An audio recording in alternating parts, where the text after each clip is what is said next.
کہ تو نے ان سے باتیں کرنی ہے، میٹھے بول بولنے ہیں۔ مسند احمد میں بڑی ٹھنڈی، بڑی میٹھی، بڑی پیاری حدیث ہے۔ حضور نے فرمایا 2 گھڑیاں رات کو ان کی چارپائی پہ بیٹھا کر، ان سے بات چیت کیا کر، ان کا دل راضی کیا کر۔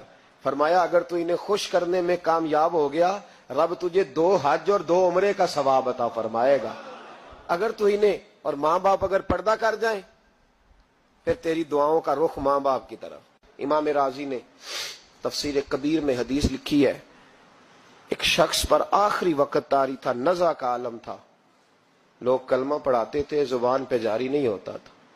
ان حدیثوں کو روز یاد کیا کرو، روز ماں باپ سامنے آئے تو ان حدیثوں کو ذہن میں لایا کرو۔ کلمہ اللہ کا ذکر ہے، زبان پہ جاری نہیں ہو رہا کلمہ۔ لوگ محبوب کریم علیہ السلام کے حضور ہے، یا رسول اللہ بندہ مسلمان ہے پر کلمہ نہیں جاری ہوتا۔ حضور نے یہ نہیں فرمایا